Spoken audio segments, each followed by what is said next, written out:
जय Hind. Plus two second year जो छात्र छात्री मानकर हिस्ट्री अच्छी तो निश्चित रूपे से आज भिडियो को प्रथम रु शेष पर्यंत थे देखूँ जहाँफल जो बोर्ड परीक्षा आज भिडियो आम किसी important MCQ type question answer को आलोचना करवा। तो बर्तमान आम टॉपिक नहीं यूनिट 2। तो यूनिट 2 रे अल्प किसी सिलेक्शन वाला तुम मानक एमसीक्यू टाइप प्रश्न को बर्तमान आम आलोचना करवा। तो जमती आम जाचु तुम यूनिट 2 रे विषयटी कौन अच्छी ना ख्रीष्टपूर्व 6ठ शताब्दी धर्म संस्कार आंदोलन तुम मानक यही टॉपिक रे ही आसो क्वेश्चन जो थी कि कलिंग युद्ध एवं मौर्य शासन प्रणाली एथि सहित गुप्त युगर गुप्त युगर जो संस्कृति तो यही विषय ही तुम मान प्रायतः प्रश्न पड़ो। ओके तो निश्चित रूपे जो मानकर कि इतिहास अच्छी एवं आगे परीक्षा अच्छी तो प्रथम भिडियो को शेष पर्यंत थे देखूँ जहाँफल सबकि प्रश्न को से बुझीपारे और परीक्षा ये सब प्रश्न आसिले से आराम से करेंगे। ओके देख तो प्रथम प्रश्न आमको कौन देती ना ख्रीष्टपूर्व 6ठ शताब्दी हाँ 6ठ शताब्दी पारस्य रे केउं धर्म प्रचारकों आविर्भाव घटी। तो एक नंबर ऑप्शन नंबर ए जहाँकि हम जुरथष्ट्र यार सठिक उत्तर है। तापर देख 2 नंबर जौन धर्मर परंपरा अनुसार बौद्धमान केते नंबर तीर्थंकर थिले तांकर जो तीर्थंकर समस्ते थिले तो सी केते नंबर थिले वर्धमान केते नंबर तीर्थंकर थिले ना 2 नंबर ऑप्शन नंबर डी अर्थात 24तम बा शेष सी तीर्थंकर थिले। 3 नंबर प्रश्न देखिबा महावीर केउं राजवंश रे जन्मग्रहण करथिले तो 3 नंबर ऑप्शन नंबर बी जाके काशीर इक्वाक। तापर देखो 4 नंबर प्रश्न जे कैबल्य प्राप्त पर महावीर लोकों सम्मुख रे केउं धर्म उपस्थापन करथिले तो 4 नंबर ऑप्शन नंबर बी जहाँकि चतुर्जाम धर्म यार सठिक उत्तर है। ठीक अच्छे नेक्स्ट 5 नंबर देख महावीर एकमात्र कन्यार नाम कौन थिला तो 5 नंबर सठिक उत्तर कौन हम ऑप्शन नंबर सी प्रियदर्शिनी। तापर 6 नंबर देखिबा महावीर केबे इहलीला संपूर्ण करथिले तो 6 नंबर प्रश्न बहुत इंपोर्टेंट यार सठिक उत्तर कौन हम ऑप्शन नंबर डी जहाँकि ख्रीष्टपूर्व 468। तापर 7 नंबर प्रश्न देखिबा गुप्त युग को भारत इतिहास रे अन्य केउं युग बोली अभिहित करा जाए तो गुप्त युग को आम आउ कौन बोली कही था ना ताको आम सुवर्ण युग भी कही था एवं प्राचुर्यर युग मध्य कही था एवं हिंदू पुनरुत्थान युग मध्य कही था। तेणु ए समस्त यार सठिक उत्तर है। 8 नंबर बर्तमान आम प्रश्न देखा देख कौन कही 8 नंबर प्रश्न जे गुप्त युगरे रचित एक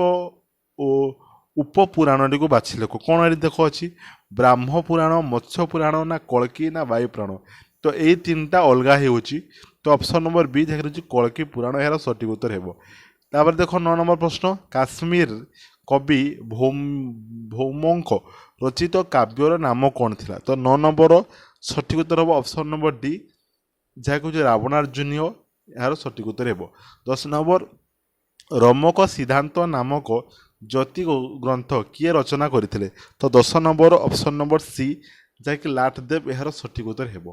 परवर्ती प्रश्न देखिबा 11 नंबर प्रश्न जे मौर्य शासन समय सेतु कहले कौन बुझाए तो 11 नंबर ऑप्शन नंबर सी जहाँकि हम फल और पनीपरिया आदाय राजस्व को आम सेतु बोली कही एटा हूँ कौ समय ना मौर्य शासन समय। 12 नंबर देख गौतम बुद्ध केउठी इहलीला संवरण करथिले केउठारे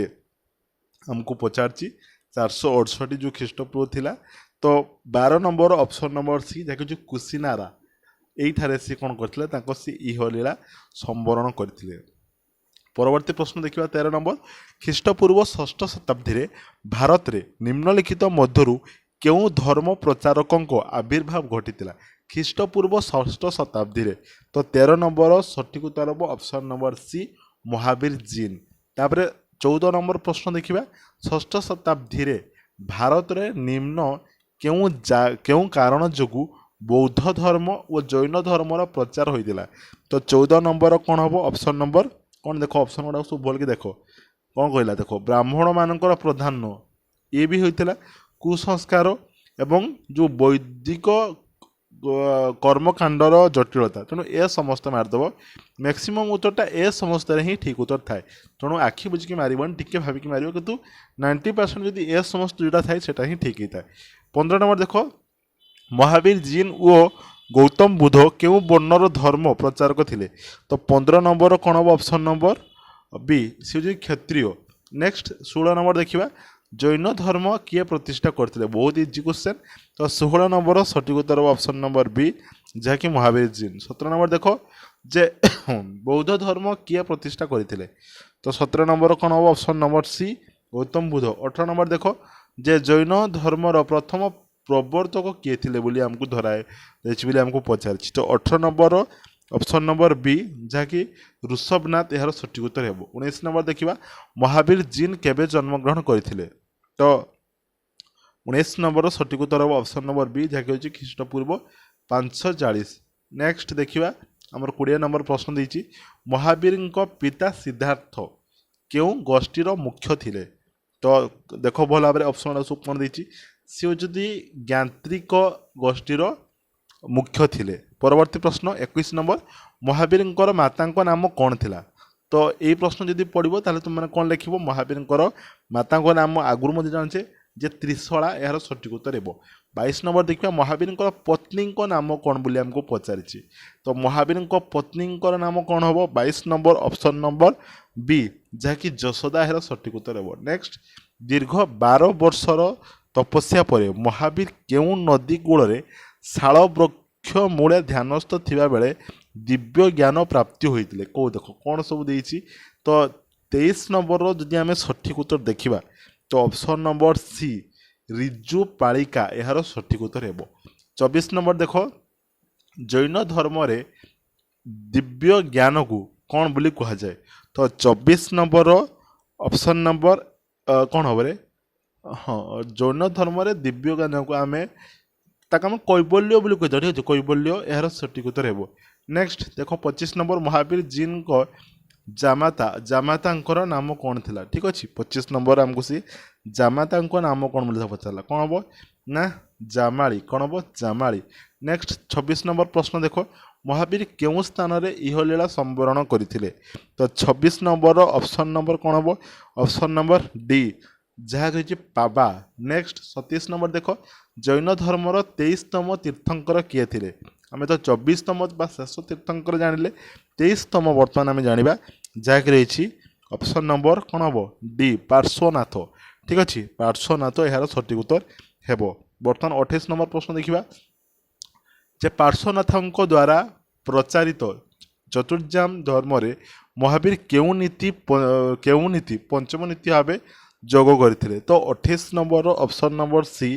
যাকি আত্মসংযমকু সে যোগ করে 29 নম্বর প্রশ্ন দেখিবা পঞ্চ মহাব্রত পালন নিমিত্ত কেউ মার্গ অবলম্বন পাই যৌন ধর্মরে কুহযাইছি তো 29 নম্বর অপশন নম্বর সি ত্রিরত্ন এর সঠিক উত্তর হয়ে নেক্সট কোশ্চেন দেখ 30 নম্বর প্রশ্ন কোণ কইছি জৈন দর্শন অনুসারে নিম্নলিখিত মধ্যরু কেউটি এক অজীব স্থিতি অটে তো 30 নম্বর অপশন নম্বর কোণ হব সি ঠিক আছে পুদ্গল এর সঠিক উত্তর হব ওকে তো পুদ্গল হচ্ছে গোটে অজীব স্থিতি নেক্সট বর্তমান 31 নম্বর দেখিবা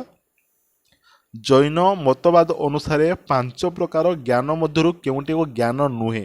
কোটা জ্ঞান নুহে বলি আমাকে পচারছি যে 5 প্রকার জ্ঞান জৈন মানক মত অনুযায়ী তো কোণ হব দেখিবা মতি জ্ঞান ইয়ে তো হচ্ছে দেখ জ্ঞান নুহে বলে পচারছি সূত্র জ্ঞান বি অছি এবং অবধি জ্ঞান হি অছি তো বায়ু জ্ঞান এর সঠিক উত্তর হব নেক্সট 32 নম্বর প্রশ্ন দেখিবা জৈন দর্শন অনুসারে জীব ও অজীব মধ্যে কোণ সেতু ভଳି কার্য করে তো 32 নম্বর অপশন নম্বর সি যাকি কর্মবাদ এর সঠিক উত্তর হব তারপরে 33 নম্বর দেখ জৈন ধর্মাবলম্বী মানক মতরে প্রধান লক্ষ্য কোণ তো 33 নম্বর অপশন নম্বর ডি যাকি মোক্ষ প্রাপ্তি এর সঠিক উত্তর হব নেক্সট তারপরে দেখ 34 নম্বর কোণ কইছি মহাবীর কেউ মিশ্রিত ভাষায় তাঙ্ক বাণী প্রচার করুলে তো 34 নম্বর অপশন নম্বর বি যাকি অর্ধ মাগধী এর সঠিক উত্তর হব নেক্সট বাহুবলীঙ্কর মূর্তি কেউঠি অবস্থাপিত अच्छी ठीक अच्छे बाहुबली तुम मैंने कहीदेव से जो प्रभास नुह कि अच्छा देख कौन कही 35 नंबरटा 35 नंबर ऑप्शन नंबर कौन देख अच्छी हाँ कौन अच्छी देख माउंट आबू हेब ना सांची हम ना श्रवण बेलगला ना सारनाथ कौन हम ऑप्शन नंबर सी श्रवण बेलगला यार सठिक उत्तर हेब तापर 36 नंबर देख कौन कही बौद्ध धर्मर प्रतिष्ठाता किए थे बहुत easy question 36 number option number B Gautam Buddha केउठी जन्मग्रहण करते 37 number option number C Kapilavastu तापर नेक्स्ट 38 नंबर देख जे गौतम बुद्ध माता नाम कौन थिला तो 38 नंबर सठिक उत्तर हम ऑप्शन नंबर सी माया देवी 39 नंबर देख कौन कही गौतम बुद्ध पत्नी नाम कौन थिला तो 39 नंबर सठिक उत्तर कौन हम देखा जे 39 नंबर सठिक उत्तर हो ऑप्शन नंबर कौन हम गौतम बुद्ध अच्छा पत्नी नाम कौन हम यशोदा धारा ठीक अच्छे नेक्स्ट देख 29 वर्ष बयस गौतम गृह त्याग करिथिबा कर्म को कौन बोली कहुए तो 40 नंबर कौन देती देख सब देसी कौन हम ताले तार सठिक उत्तर ऑप्शन नंबर सी महा निष्क्रमण यहाँ कहुए ओके तो आज क्लास रे 1 रु 40 पर्यंत किसी इंपोर्टाट सिलेक्शन तुम मानकर 2025 आम आलोचना कलु तो आशा कर तुम मान हेल्पफुल हो तो निश्चित रूपे जो मैंने प्रथम रु शेष पर्यंत लिखले बुझीपारे आगो को एमती अनेक सारा इनफॉर्मेटिव अपडेट और अनेक सारा क्लासेस निश्चित रूपे चैनल टी को सब्सक्राइब कर देकी ऑल नोटिफिकेशन टी को प्रेस कर देते